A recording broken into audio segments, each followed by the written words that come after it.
Selamat pagi semua. Terima kasih sudah join di webinar hari ini bersama Rekom Indonesia. Hari ini, perkenalkan, saya Sylvia yang akan membantu menjadi host untuk webinar di hari ini yang berjudul All Global Brand to Sell in Indonesia Market from Zero to One, Building Cross-Border E-Commerce Strategies.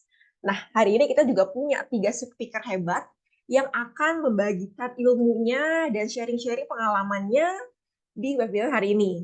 Pertama, ada Osada San, selaku CEO Transcosmos Commerce. Lalu dilanjut dengan, halo Osada San. Lalu Hello. dilanjut, halo. Lalu dilanjut dengan Sebastian, sebagai senior online seller. Halo Kak Sebastian. Dan yang terakhir dari speaker dari Revcom, Kak Ruth Amelia, sebagai Enterprises Sales Representative of Revcom Indonesia. Halo, selamat pagi untuk semua kalian para speaker dan juga para partisipan untuk hari ini. Nah, untuk hari ini aku bahkan bacakan untuk agenda di hari ini ya. Nah, untuk session pertama akan dibacakan dengan CEO kita, CEO Transformer Commerce, Mr. Naoto Osada. Lalu session kedua dari Sales Supervisor Transcosmos Commerce, Mr. Sebastian Nusnanda. Lalu pada session 3 akan dibacakan oleh Enterprise Sales Representative of Redcom Indonesia, yaitu Kak Ruth Amelia Christie. Lalu yang keempat, kita ada di session Q&A session, dan yang kelima, kita akan closing. Seperti itu untuk agenda kita di hari ini.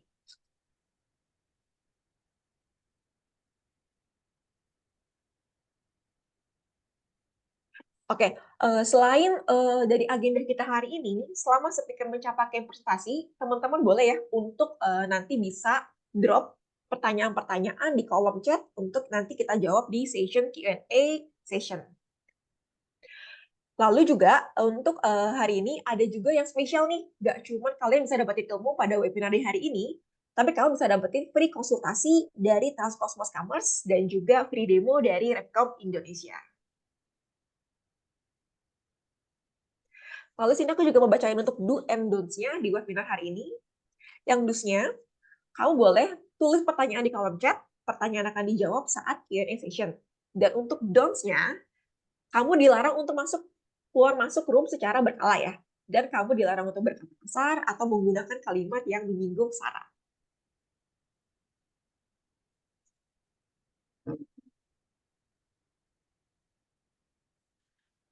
Nah, ini untuk special session by CEO of Transcosmos Commerce, Naoto Osada. I will present his profile.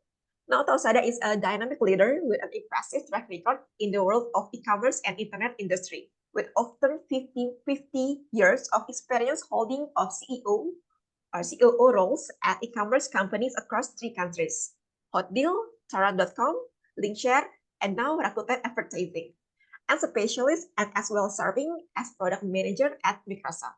He has consistently driven business growth and innovation. And without any further ado, please welcome Osada-san. Yes, thank you.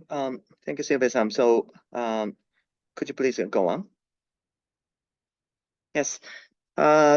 Selamat pagi semuanya. So, good morning, everybody. So, this is Naoto Osada from Transcosmos Commerce.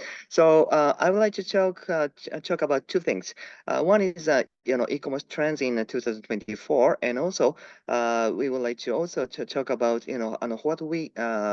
what kind of services, we can provide for you. Yes, next slide, please. So firstly, the current situation of the e-commerce, maybe you have already read some an article or very recently, Lazada announced their second or third time like a layoff, and also this is coming from the middle-term trend that after the EC bubble burst in 2022. So this trend is still going on, but we are thinking that we are considering that it is going to continue until the middle of 2024. But actually, it's not only about bad thing, but it is resulted in a return to basics.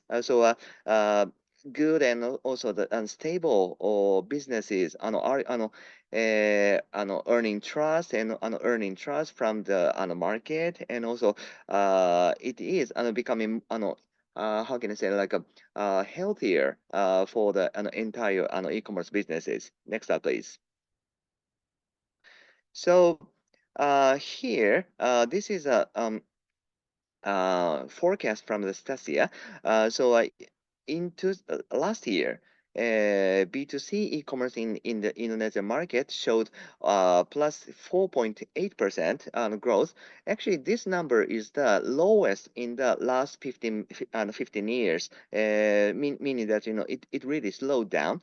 But actually, in 2024, it is seen to be growing by plus 13.3%, which is going to be almost normalized in the last 10 years. So the right time to make the next step move this year. Yeah, next slide, please. And here is the breakdown of the per category. For example, apparel, electronics, those are the categories that usually in the first era of the e-commerce growth, those are going to be the first runners, and it's very natural that those categories are becoming mature and slowing down about the growth. And as a second generation, as you see here, beauty, health, home, hobby, baby, those categories are seen to have a stronger growth. Yes, next slide, please. And also, or perhaps between late September to early this month, perhaps a lot of people read the article about a sudden sudden ban for the TikTok shops, and then after TikTok made the investment on Tokopedia, it was reopened this month. So anyway, despite the that kind of like up and down, live commerce itself, video commerce itself, keep the keep the importance in the markets. So this trend would keep it momentum in 2024. Yes, next slide, please. So another thing that's like this is a maybe 3 to 5 year trend in the e-commerce industry.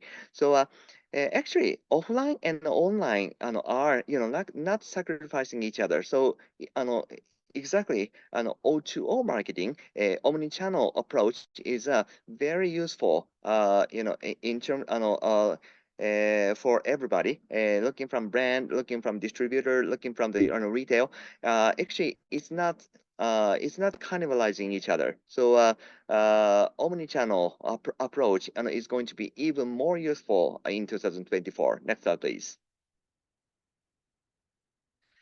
And also, this is also a like a long-term trend. So social commerce, is even like further rising, and marketplaces and also the SNS are competing, and also just like O2O marketing, it is like a cross-entering the markets. Yes, next slide, please. And perhaps what has happened and after the EC bubble burst is so actually marketplaces is largely influenced by the Chinese e-commerce market, and in the Indonesian market, that influence in the market would keep large, but in the meanwhile, Shopify, Magento, those kind of do-it-yourself services will gain more share, just like Western markets and American, Japanese, Korean, or European markets. We really think that this trend also would continue in 2024.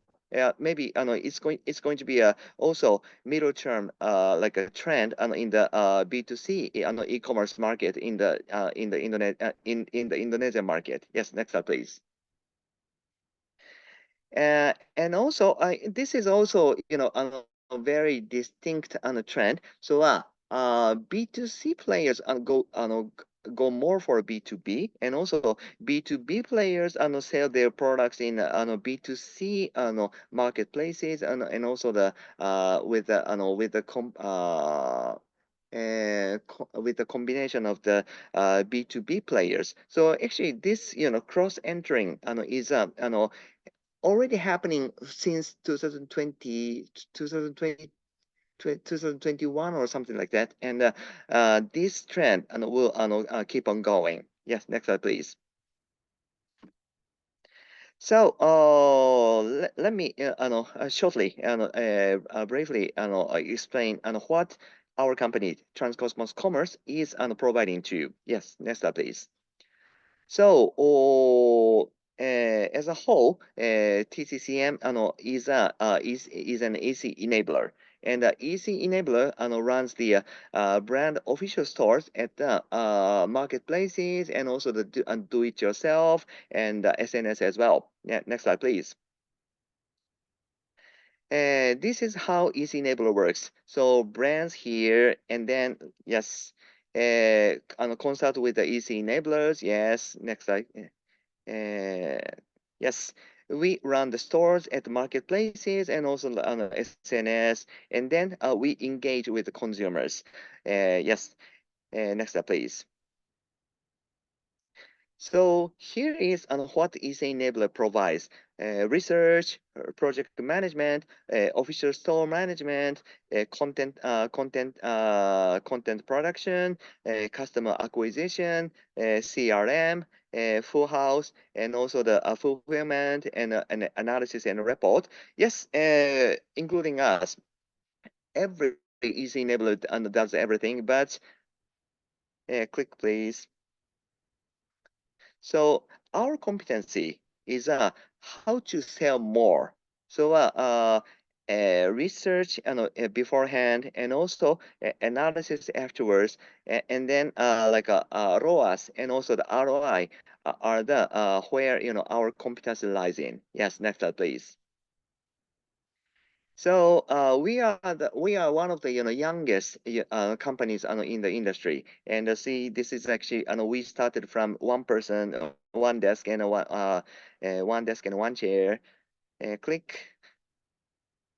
So here is the we now have the 50 to 60 employees in here. Yes, thank you very much. So we are the 5 years old.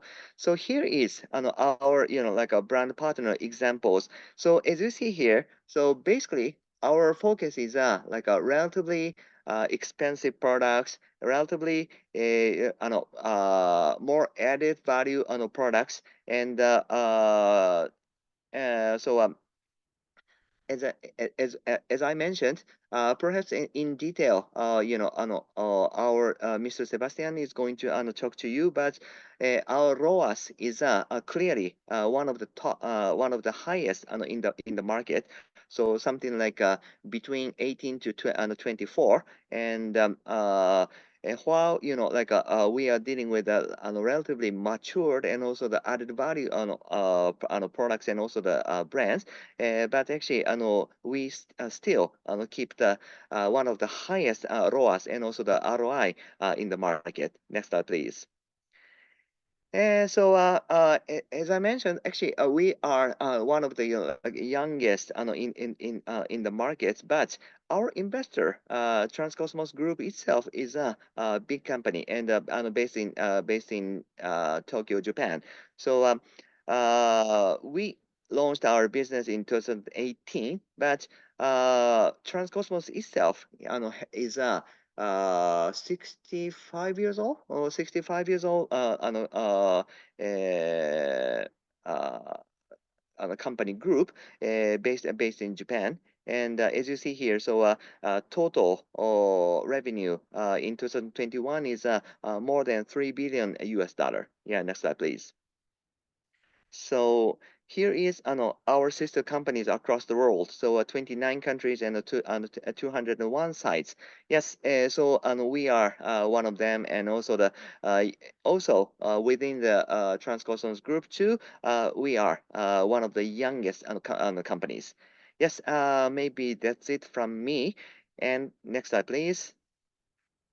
So from here on, please listen to Pak Sebastian. Thank you very much.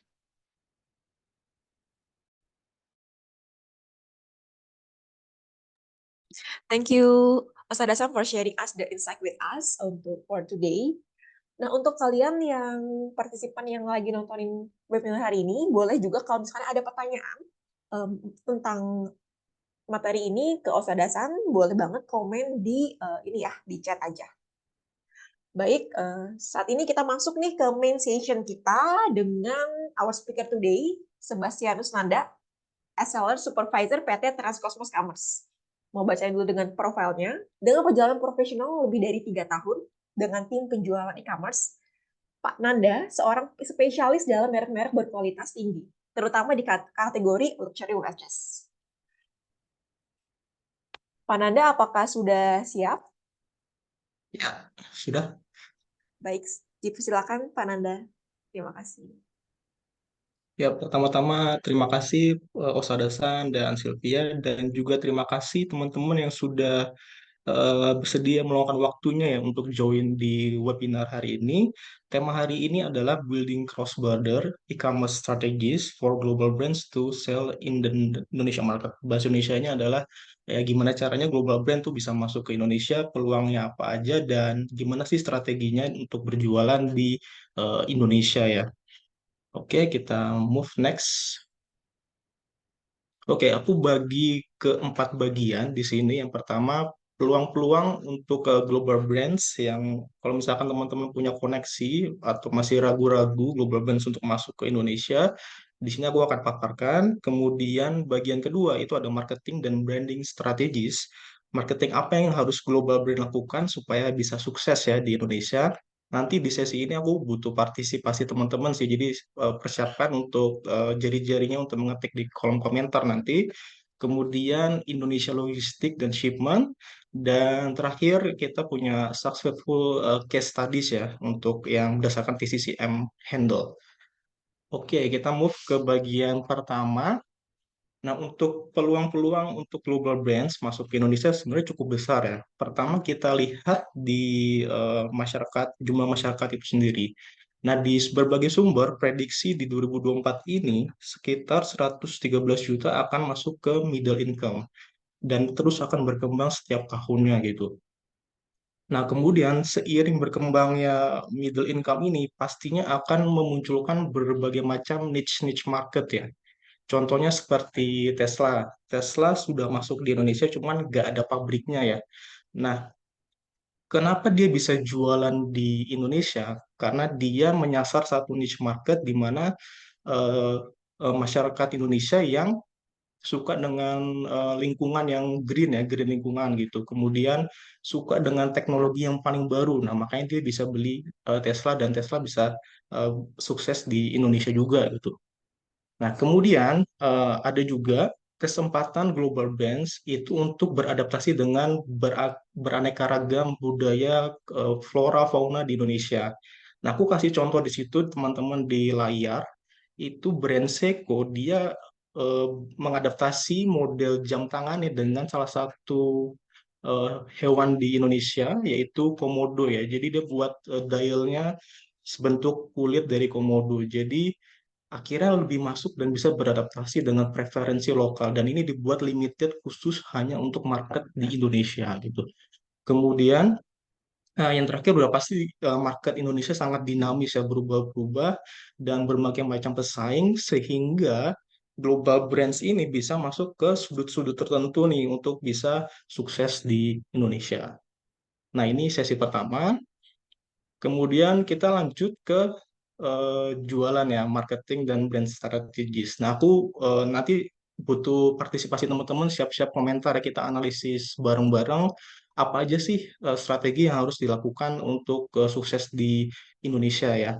Oke, untuk ini aku menggunakan, ya ini semua teman udah pada tahu ya, kita menggunakan marketing funnel. Ini grafisnya aku ambil dari Harvard Business Review. Oke, untuk yang pertama ada customer awareness. Kita langsung next saja. Nah, customer awareness itu apa sih? Nah, untuk customer awareness itu gimana cara kita bantu customer untuk memenuhi atau mencari kebutuhan mereka itu apa sih? Masalah yang mereka hadapi itu apa sih? Dan kita cari solusinya di situ. Oke, kita coba analisa bareng-bareng ya. Nah, ini aku kasih TV, gambar TV, harganya 15,9 juta.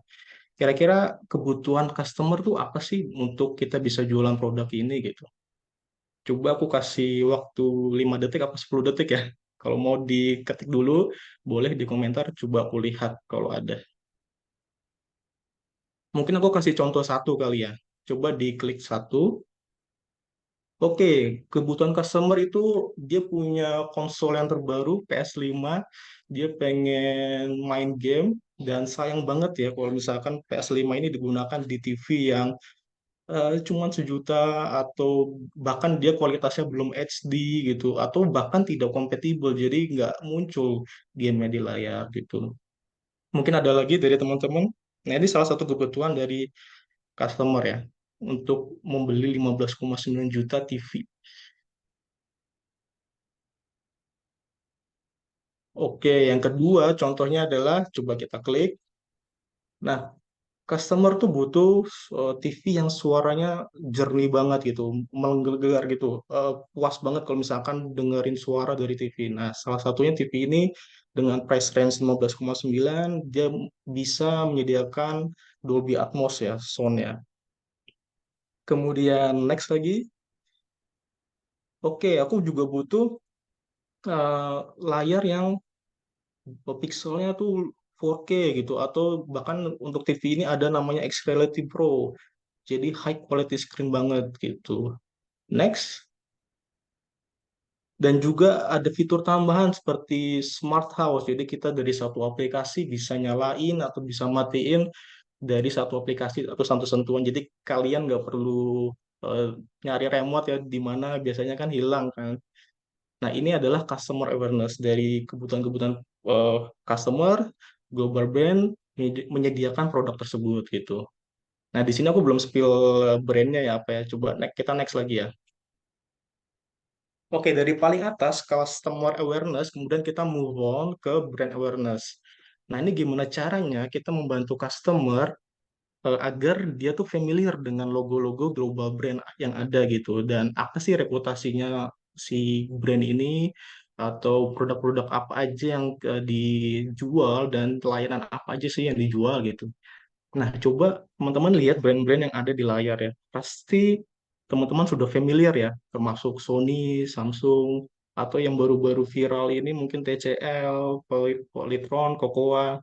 Nah, kenapa sih kok teman-teman bisa familiar gitu dengan brand-brand ini gitu? Nah, kalau mau komen boleh ya. Aku kasih contoh satu sampel. Nah, pastinya mod to mod ya. Ini aku kasih contoh, misalkan TCL. Temanku baru beli TCL, bahkan aku nggak tahu tuh merek apa ya TCL. Ternyata, oh dia tuh jualan TV. TV-nya itu di range harga yang affordable banget, tapi dengan kualitas atau spesifikasi yang bisa dibilang masuk ke middle up gitu. Oh ternyata ini bagus banget, temanku nyaranin dan akhirnya aku beli gitu TCL. Nah ini adalah mod to mod ya, dengan bisa dibilang zero cost banget gitu. Brand nggak perlu ngeluarin biaya gede untuk channel ini mod to mod. Oke, next. Nah, udah pasti kita menggunakan sosial media atau call ya, di mana di Indonesia ini penggunaan sosial media itu sangat tinggi ya, dan termasuk yang lagi naik ini TikTok, kemudian Instagram, Facebook, YouTube. Nah, ini brand-brand global brand harus menggunakan atau memaksimalkan di social media atau call. Next, kemudian TV advertising ya. Untuk ini mungkin menyasar ke segmen-segmen tertentu yang masih menggunakan TV ya, gitu. Next, dan terakhir yang paling efektif, efisien adalah e-commerce campaign karena beberapa e-commerce menyediakan jasanya untuk brand-brand bisa tampil di halaman pertama. Jadi orang-orang ketika buka Shopee, buka Tokped, brandnya langsung muncul di homepage atau di first page gitu.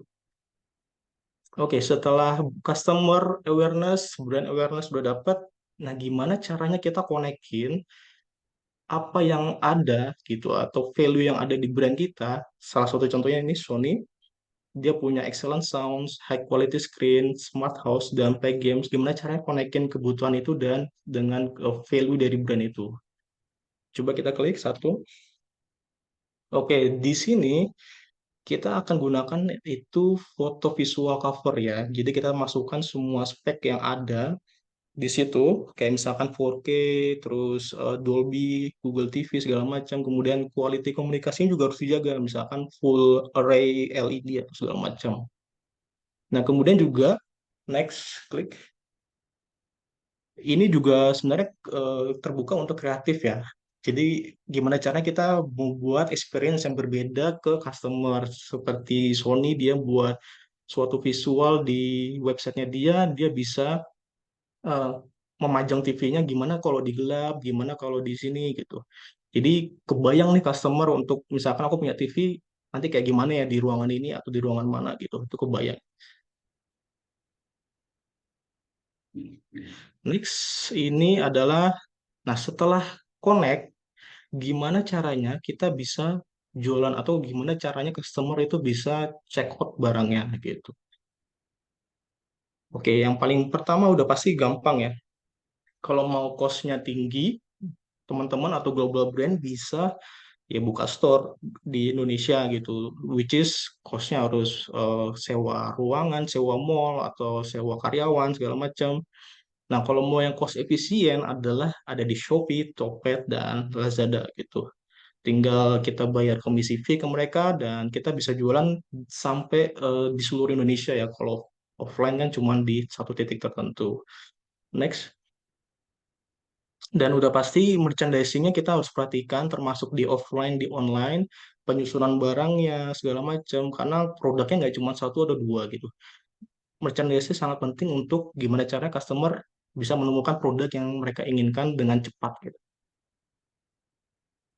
Kemudian stok, udah pasti kalau kita nggak ada stok, nggak bisa jualan gitu. Next. Dan terakhir adalah pricing dan promosi. Ya, pricing dan promosi penting untuk meningkatkan jualan kita nanti di eh, Indonesia gitu. Oke, setelah customer bisa beli, bisa purchase, gimana caranya kita ningkatin loyalty apa kesetiaan untuk membeli kedua kali gitu. How to increase repurchase gitu. Nah, apa yang bisa kita lakukan di sini? Yang pertama, kita pasti butuh produk review gitu.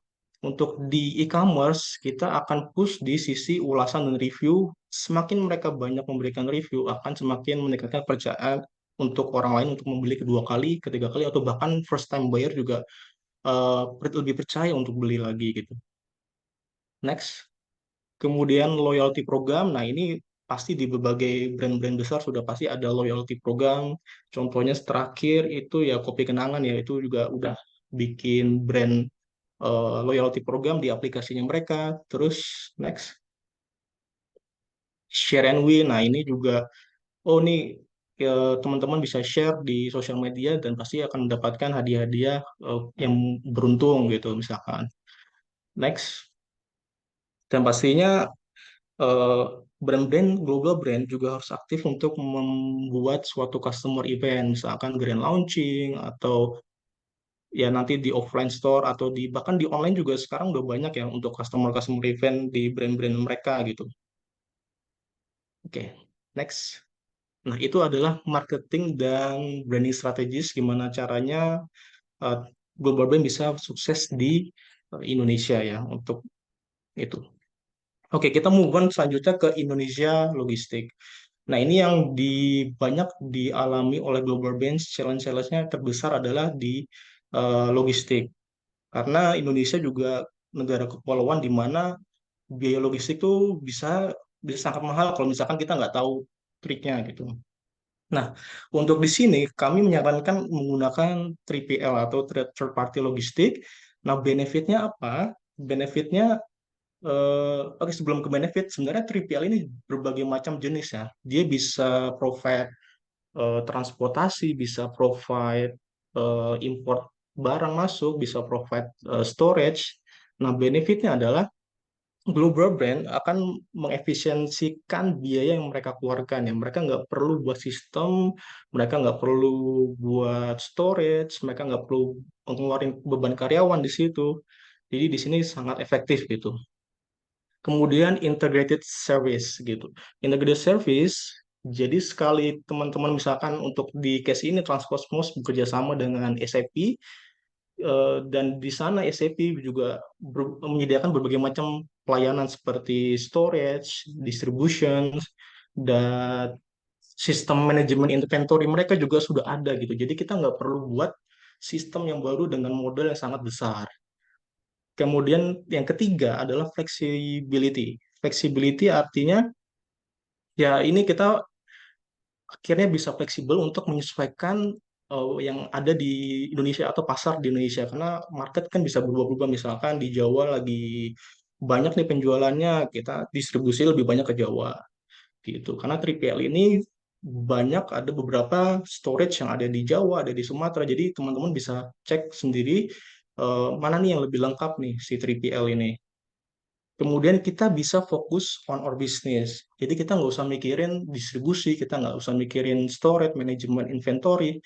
Biar mereka yang mikirin, termasuk dari sistem legal, administrasi, financing, mereka juga ada beberapa yang menyediakan jasa tersebut gitu. Yang terakhir adalah compliance dan risk. Nah, di logistik itu banyak sekali resiko-resiko dan mereka menyediakan manajemen risk tersebut gitu. Jadi kita nggak usah mikirin lagi. Nah, untuk mencari 3PL yang appropriate atau yang cocok dengan bisnis Anda atau bisnis teman-teman, ya pasti kita identify dulu bisnis kita apa. Apakah nanti cocok di si 3PL SAP atau Bytesheet atau Flow atau Dexter. Nah, itu berbeda-beda ya, setiap ada expertise-nya sendiri gitu. Kemudian experience, pengalaman mereka sudah berapa tahun di Indonesia gitu. Udah menghandle brand-brand apa aja gitu di Indonesia. Kemudian cost dan availability. Nah, cost-nya juga pasti berbeda-beda dengan sesuai service yang kalian minta gitu. Dan ketersediaan storage juga pasti terbatas ya di mereka. Kemudian teknologi dan sistem. Nah, ini aku nggak disponsori oleh SAP ya, tapi ya mereka sudah ada teknologi sendiri, manajemen inventory, sehingga kita tinggal upload produk, upload stok di mereka, dan mereka juga trackingnya udah bagus banget gitu.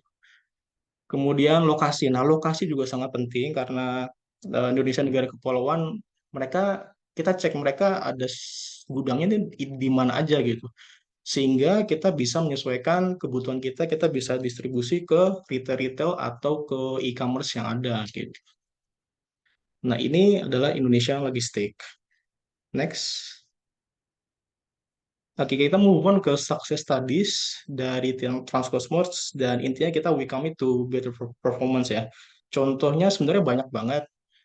Nah, kami masukkan di sini ada dua, yaitu pertama itu Seiko ya.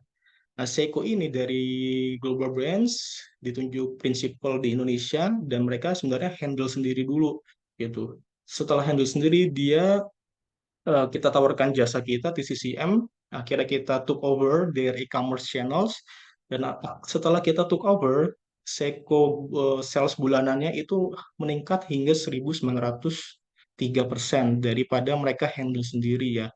Jadi ini salah satu apa namanya tools yang penting kalau teman-teman punya global brands, cari distributor yang bagus, cari enabler yang bagus, dan cari 3PL yang bagus juga gitu. Salah satunya ini adalah success story kita. Gitu. Kemudian juga ditunjang oleh manajemen ads kita yang ROAS-nya di watch kategori itu sangat bagus ya, tertinggi di Shopee gitu. Next. Ini Vitabiotic ya. Vitabiotic ini dia brand berasal dari USA gitu. Sebelumnya dia sudah ada enabler lain sebenarnya sama seperti Seiko ya. Kemudian setelah kita take over e-commerce channels-nya, online sales-nya dia increase 110 kali ya. Bahkan sebelum COVID-19 gitu. Itu udah meningkat secara drastis gitu. Ya, next. Ya, itu paling dari saya. Semoga bermanfaat ya untuk teman-teman sekalian. Terima kasih Pak Sebastian untuk memberikan insight dan untuk topik webinar kita hari ini. Lalu juga kalian untuk para partisipan, jika ada yang pertanyaan untuk Pak Sebastian mengenai materi yang tadi setelah dijelaskan, boleh ya untuk isi di kolom Q&A hari ini. Gitu. Baik, kita masuk di sesi terakhir untuk narasumber kita dari Revcom Indonesia. Untuk Barut, apakah sudah siap? Sudah. Thank you. Silakan. Oke, thank you so much Pak Sebastian untuk penjelasannya. Mungkin this time perkenalan sedikit dulu tentang siapa saya. Perkenalkan saya Ruth Amelia Christie, Enterprise Sales Representative dari Revcom. Dan berikut di bawah mungkin ada beberapa experience nih yang pernah saya jalanin baik di bidang e-commerce dan juga mungkin ada beberapa pengalaman lainnya. Oke, next.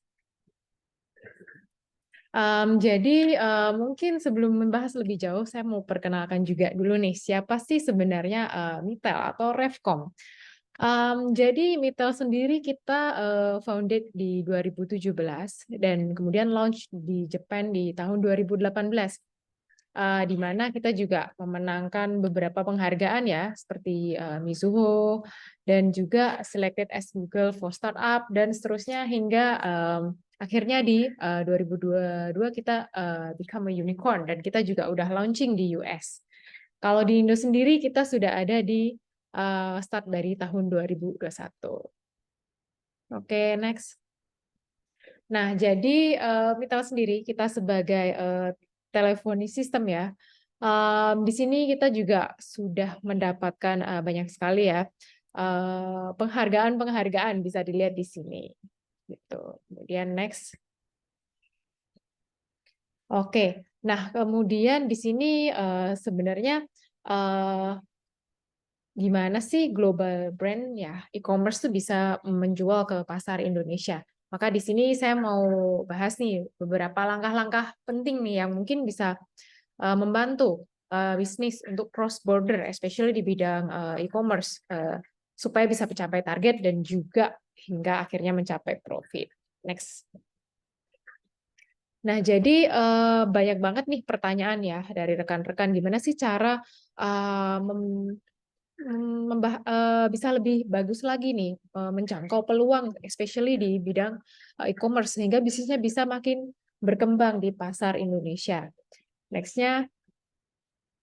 Nah, mungkin awalnya kita perlu tahu dulu nih ya, dan juga do market research. Karena market research ini sangat penting sekali nih, gitu. Mulai dari pertama-tama kita harus tahu nih, kita mau berjualan misalnya di marketplace yang mana, seperti itu. Karena kan banyak sekali ya, dan tren usernya pun beda-beda gitu.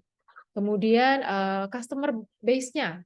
Kemudian nggak hanya itu, kita juga harus tahu potensi dari market tersebut gitu, karena bahkan terkadang setiap marketplace punya marketnya sendiri-sendiri gitu, tergantung dari produk yang kita jual.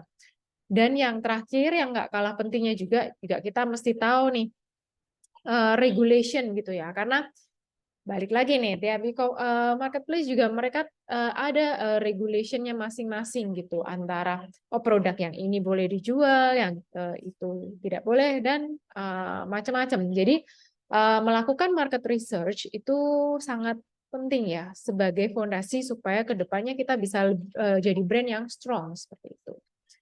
Next-nya. Kemudian selain daripada itu, kita juga harus aware nih terhadap opportunity yang ada based on gambar yang ada di sini, cross border e-commerce ya. Kita bisa tahu seperti apa nih dunia e-commerce nih sekarang sedang berkembang ya dan mengalami kenaikan yang cukup signifikan. Nextnya.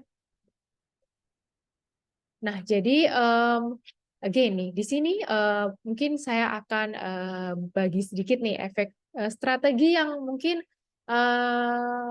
cukup baik untuk diterapkan untuk meningkatkan sales di tahun 2024 ini. Again, yang pertama kita mesti tahu target marketnya, fokus juga di customer experience, kemudian retargeting, kemudian sales process optimization, dan juga give insight from the analytics. Nextnya. Nah, jadi again di sini kita ulang lagi nih. Jadi untuk melanjutkan yang tadi, kita selain targeting misalnya B2B, understanding the customer, which is ini diulang-ulang cukup sering ya, karena sangat penting nih buat kita tuh paham kebutuhan dari customer tersebut. Dan juga self-coaching for more productivity, which is kita juga bisa train ourselves untuk bisa lebih produktif, melakukan hal-hal yang lebih produktif juga untuk bisa maksimal dalam mendapatkan customer. Next-nya. Nah, di sini AI itu cukup berperan penting ya, di mana sekarang ini udah banyak berbagai macam tools atau AI yang bisa ngebantu kita nih untuk understand our customer, improve our selling dan sebagainya gitu. Nah, mungkin di sini ada salah satu fitur yang belum banyak sih dipakai, tapi mungkin beberapa dari rekan-rekan yang belanja di e-commerce mungkin sudah pernah merasakan atau pernah dapat experience perihal gimana mereka optimize penjualan mereka dengan melakukan penelponan terhadap customer tersebut. Gitu.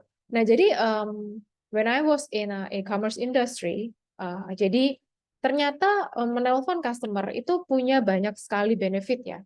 Selain kita jadi paham customer ini, misal let's say, ya at that time mungkin saya pernah bekerja di Optik Melawai, sebagai head of e-commerce-nya. Di sana kita bisa tahu ya dengan kita menelpon customer. Oh, customer itu membutuhkan produk seperti apa sih, gitu. Kemudian kita juga bisa cross sell gitu. Misalnya, oh Pak, kalau atau Bu, semisalnya membutuhkan produk yang seperti ini, kita juga punya produk ini dan seterusnya gitu. Mungkin bisa di next-nya. Nah, jadi Mitel di sini kita adalah teleponi sistem di mana kita bisa bantu tim untuk approach sales dengan AI, karena dengan Mitel ini kita bisa solving black box problem gitu. Black box problem itu apa sih? Nah, jadi black box problem sendiri ini kita bisa tahu ya seperti apa sih sebenarnya percakapan antara operator atau CS ya atau marketing kita atau agent kita dengan customer gitu. Karena biasanya telepon ini kita nggak terlalu itu ya, nggak biasa kan kita nggak cek nih sebenarnya performa dari penelponan ini seperti apa sih gitu. Apakah kalau kita ketemu dengan orang kita bisa baca dari smiling face nih, tapi kalau telepon kan kita harus baca dari smiling voice seperti itu. Next-nya.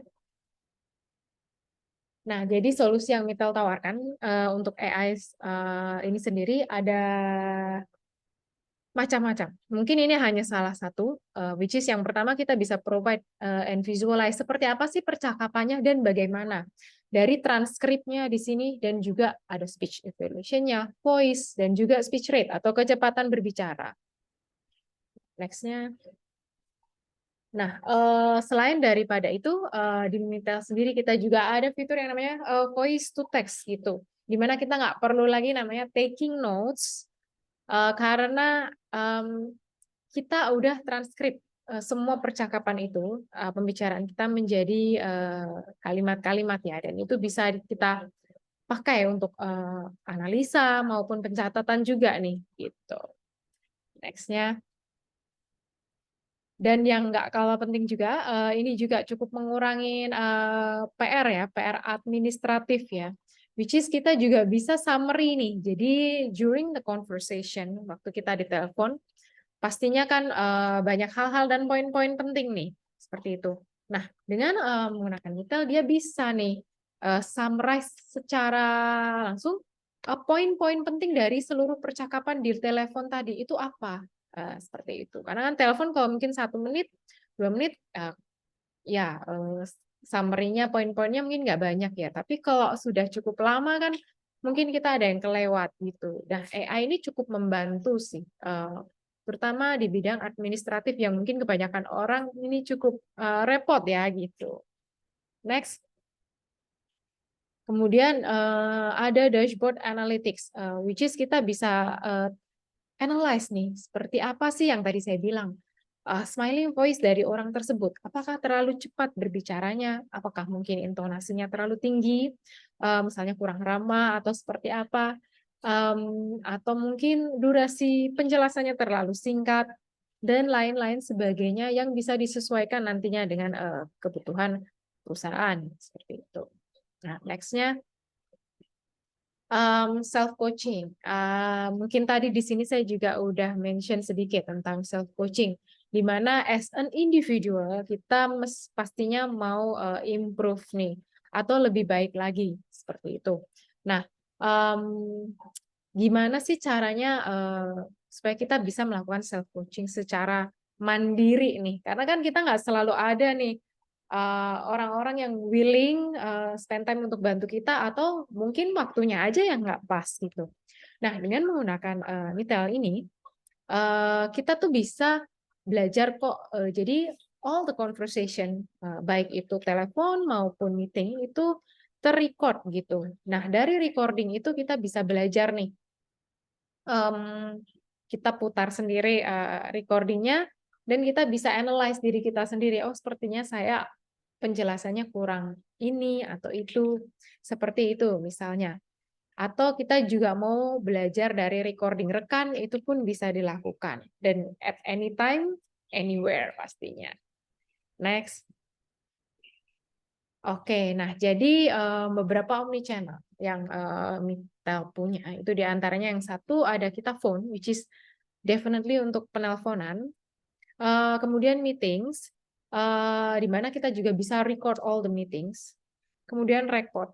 Jadi record di sini itu apabila we have an offline meeting ya gitu. Kita bisa taruh, download record dan taruh device kita ini just on the table, and then biarkan dia do the rest gitu. Jadi kalau biasanya kita mesti punya mungkin sekretaris ya atau apa yang duduk di samping kita, and then help us to put the summary and everything. Nah, di sini itu sekretaris kita bisa digantikan record. Nah, seperti itu.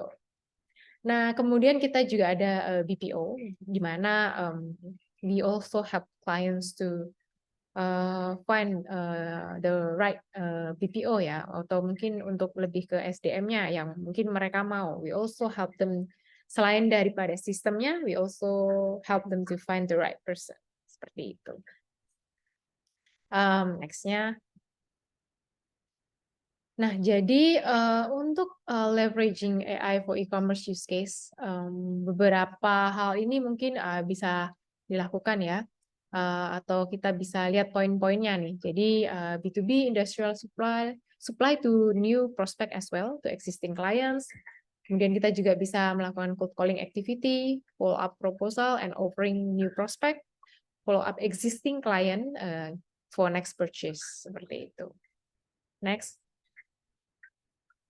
Nah, mungkin di sini ada sedikit video ya, yang mungkin bisa memberikan gambaran. Kesibukan semacam ini pasti sering terjadi di perusahaan Anda. Tim sales menghubungi merchant dan customer. Tim customer service siaga melayani pertanyaan dan pengaduan. Dari seluruh percakapan, ada staf yang performanya hebat, tapi ada juga yang tidak. Ini terjadi karena black box problem. Anda tidak tahu apa dan bagaimana percakapan dilakukan. Dan kini hadir Mitel. Mitel menjelaskan percakapan apa saja yang dilakukan, juga bagaimana percakapan berlangsung. Hebatnya lagi, Mitel bisa terintegrasi dengan banyak sistem, termasuk menganalisa dan transkripsi Zoom meeting Anda. Ini buktinya. 4 bulan setelah menggunakan Mitel, jumlah appointment meeting meningkat. Dalam tim 20 orang ini, appointment meeting 7 kali lebih banyak dalam 3 bulan. Fitur self-coaching dalam Mitel juga menghemat biaya training. Buktikan sendiri. Klik di sini untuk info lebih lanjut. Kesibukan semacam ini Oke, mungkin sekian dari saya juga nih. Jadi kalau ada pertanyaan mungkin atau yang lain bisa silahkan tulis di kolom chat ya. Nanti akan di-polling gitu. Sekian dari saya. Thank you everyone. Kembali ke host. Terima kasih Karut untuk materi. Baik, terima kasih Karut untuk materi webinar di hari ini. Baik, kita udah ada kumpulan untuk Q&A session yang sudah dikumpul dari tim ya. Gitu. Aku mau bacain dulu untuk pertanyaannya. Yang pertama dari Pak Hendri Kurniawan. Beliau bertanya, apakah program jualan brand global ini melalui Amazon atau Alibaba? Atau melalui komunitas trading, ekspor, atau import? Mungkin bisa dibantu jawab oleh Bapak Sebastian. Halo? Ya. Ya, silakan. Oke, untuk pertanyaan tersebut, sebenarnya kami melakukan cost yang paling efisien dan efektif, yaitu ada di Shopee. Nah, Shopee ini ada fitur namanya Shopee Export, jadi kita bisa jualan seperti biasa, tapi nanti ada customer yang datang dari luar negeri untuk membeli produk kita. Seperti itu sih. Baik, terima kasih Mbak Sebastian. Semoga Pak Hendri Kurniawan sudah terjawab oleh jawaban dari Bapak. Terima kasih. Untuk pertanyaan kedua dari Bapak Wahyu Awaludin. Ada bertanya nih, bagaimana cara mengembangkan jualan online Tokopedia bisa mendunia?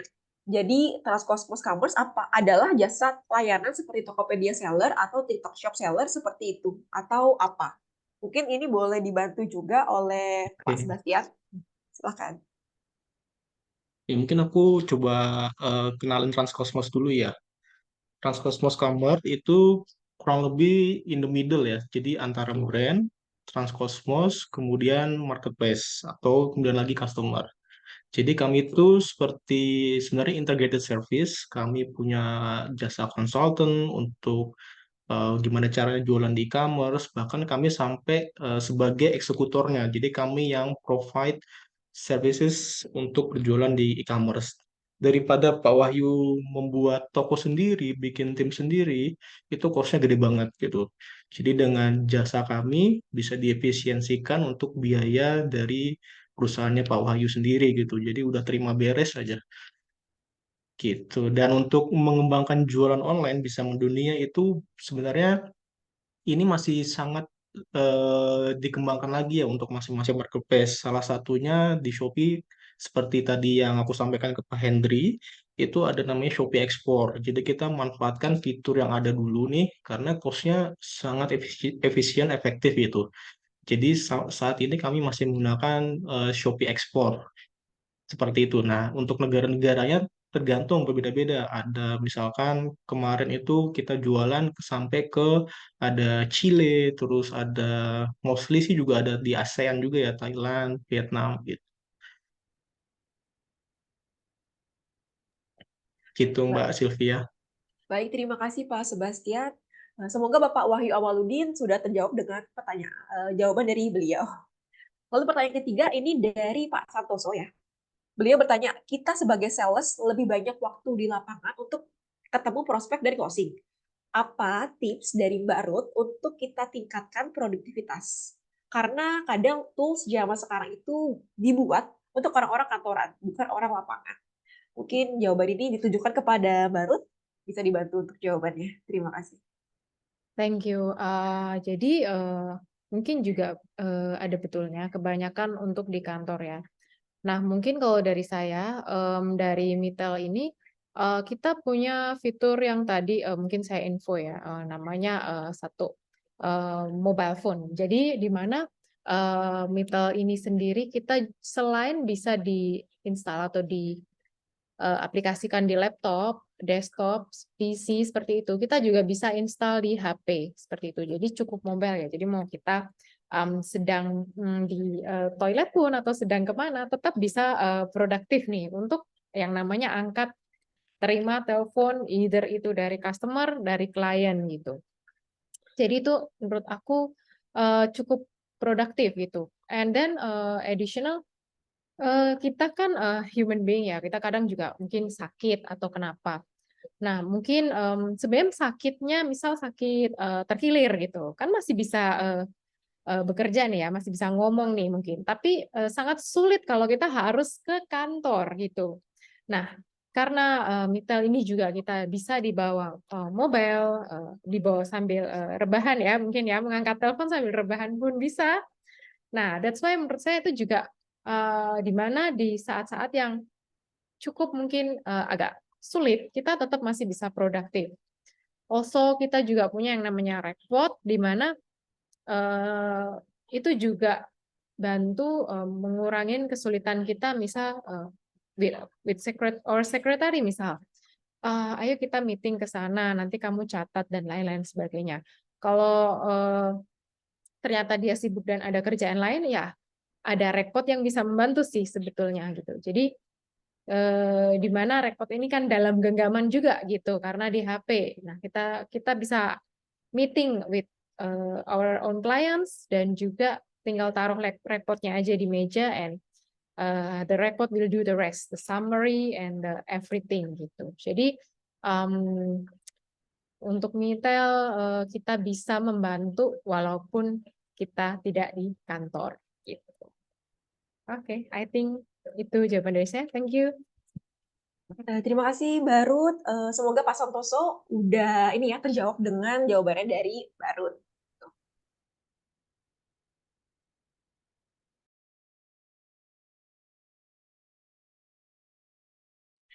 Oke, baik. Kita udah sampai nih di ending webinar kita di hari ini ya. Gitu. Terima kasih untuk para partisipan yang sudah join dari jam 10 tadi dan juga untuk para 3 speaker hebat kita yang sudah sharing untuk materi di webinar hari ini. Terima kasih udah join webinar hari ini. Dan untuk feedback, mohon dibantu untuk di-scan ya. Sekarang boleh untuk para partisipan atau attendee hari ini, kita scan, lalu diklik di kolom chat, klik link nih ya. Boleh boleh di-scan. Ya, kita kasih waktu untuk sambil kita di ending acara gitu. Kalian boleh scan, nanti kalian boleh kasih feedback mengenai webinar kita di hari ini. Dan mohon maaf ya jika kita masih ada salah-salah kata dari aku dan juga dari para pembawa materi hari ini gitu. Terima kasih untuk Osada San, untuk Sebastian San, untuk juga Barut. Terima kasih. See you on the next webinar. Bye-bye. Terima kasih.